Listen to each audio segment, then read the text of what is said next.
Գյուրջան Կասկադ 60 ամիս փուլային վճարում բազմաթիվ առավելություններ։ Շնորհակալություն ազգային ժողովի հարգարժան փոխխոսնակներ, հարգարժան պատգամավորներ, սիրելի հայրենակիցներ, հարկային օրենսգրքում սույն փոփոխությունների իմաստը հետևյալն է, եւս 1 տարով հետաձգել ավելացված արժեքի հարկի ազատման արտոնությունը այն քաղաքացիների համար, այն ֆիզիկական իրավաբանական անձանց համար, ովքեր որ էլեկտրական շարժիչով մեքենաներ են ներմուծում, մեկ բացառությունը հետևյալն է,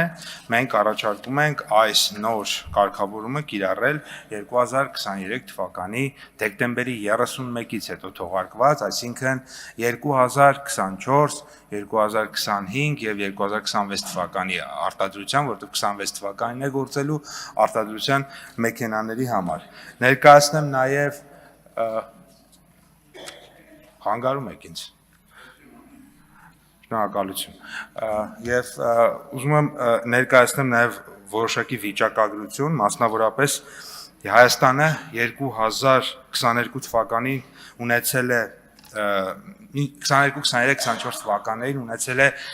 ոչ միայն ավելացված արժեքի հարկի արտոնություն, այլև նաև մաքսատուրքից ազատման արտոնություն քվոտայի շրջանակում 22 թվականին 7000, 23, 24 թվականներին եւ 25 թվականներին 8000-ական միավոր եւ պետք է նշենք, որ 23 թվականին ներմուծման ծավալը մեքենաների կազմել է 9635 միավոր, 22 թվականի համեմատ այս ցուցանիշը աճել է 75%-ով, 24 թվականի ներմուծման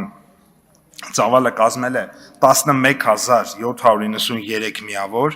ինչը 23 թվականի համեմատ աճել է արդեն 22%-ով, եւ նշեմ, որ համացան համար նշեմ, որ 19 թվականի համեմատ 24 թվականին 17.6 անգամ ավելի շատ էլեկտրական շարժիչով ավտոմեքենաներ եւ նմանատիպ ուրեմն էլեկտրական շարժիչով փոխադրամիջոցներ են ներմուծվել Հայաստանի Հանրապետություն, մասնավորապես նոյեմբերի 19-ի վիճակագրությունը իմ ձեռքի տակ կա, նոյեմբերի 19-ի դրությամբ արդեն 25 թվականի վիճակագրությունը ասեմ, ուրեմն Հայաստանը եկել 16381 միավոր ավտոմեքենա,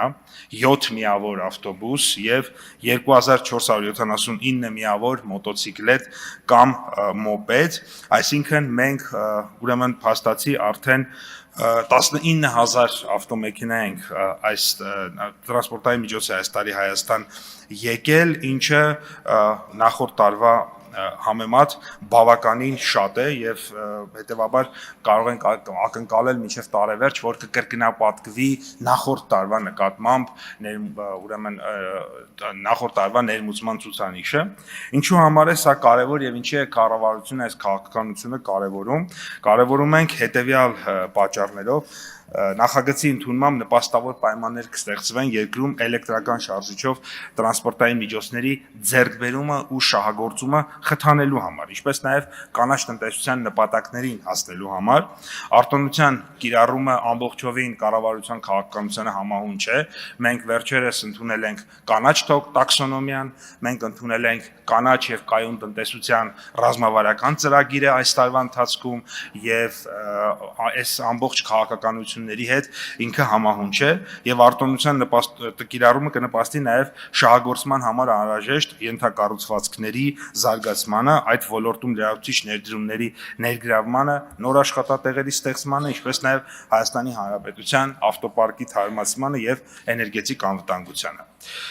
Նշեմ նաև, որ բացի տնտեսական եւ տեխնոլոգիական օգուտներից նախագիծը ունի նաև բնապահպանական կարևորություն, այն ուղղակիորեն բխում է կառավարության 21 թվականի ապրիլի 22-ին ընդունված Փարիզյան համաձայնագրի ներքո Հայաստանի Հանրապետության 21-30 թվականների ազգային մակարդակով սահմանված գործողությունները հաստատելու մասին որոշմամբ ամրագրված Հայաստանի Հանրապետության պարտավորություններից, որի շրջանակներում մենք պարտավորվել ենք մինչև 2030 թվականը Հայաստանում արտադրվող ջերմոցային գազերի քանակը 1990 թվականին արտադրվողի համեմատ 40%-ով կրճատել։ Այս ուղղությամբ քայլերը նույնպես բնականաբար այս գործողությունը կնպաստի։ Սա երկրի էներգետիկ անվտանգության համար կարևոր նշանակություն ունի եւ կարևոր է որպեսզի նաեւ զուգահեռ քաղաքականությունների հետ իրեն համադրենք, սա կլրացնի եւ կարծում ենք, որ էական դրական նշանակություն կունենա։ Թերևս այսքանը, եթե հարցեր կան, մնացած հարցերին կպատասխանեմ, մնացած ժամանակը օգտագործեմ հարցերը պատասխանելու համար։ Համեցեք հարցեր։